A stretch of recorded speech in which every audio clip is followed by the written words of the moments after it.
chrome harsh tyres. I've got a Ford Fiesta here on a 2009 plate. Just going to show you how to replace the main dip beam on this. If I show you which one it is first. As you can see here, the driver's side is working, but the passenger side one isn't. I'm just going to switch the lights off and show you how it's done. So it's lights off, ignition off, and then flasher on.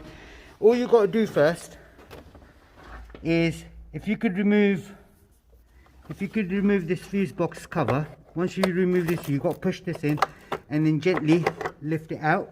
Sometimes they do get stuck in, so you just got to gently pull it out. And then you've got this cover right here. You then remove the cover. Right, what you need to do is you need to twist that to the left. So you've got to twist it like this and then pull the whole thing out. So I'm going to just get that done. See if I can get my hands in there. I twist that to my left and then pull the whole thing out. Now the whole thing's out. Now you can see there's a little lock coming out. This is a H7 bulb.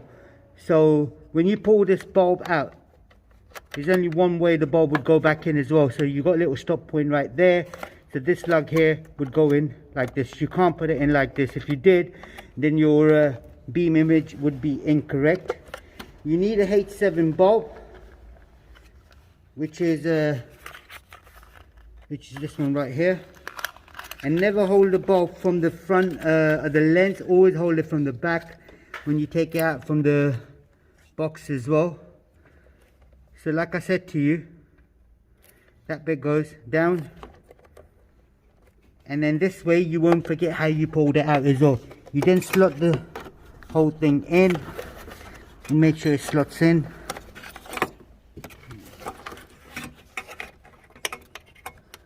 You've got to slot it through the hole.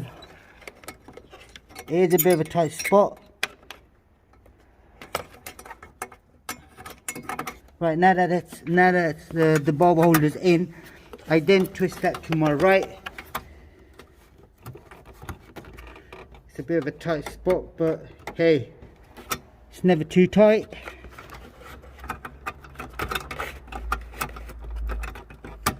That's it. So as you can see now, it's slotting properly. So what we're going to do is you're going to check the lights. Could you please switch the lights on? Switch the ignition on and lights on, please. Don't start the car up. Lights. Yep, that's lovely. That's all working out on both sides. So that's all you got to do on this particular model. If there is anything else you need to know, please do let us know. We'll try helping you as much as we can. And don't forget to subscribe to our YouTube channel and like the video as well. Thank you very much. Goodbye.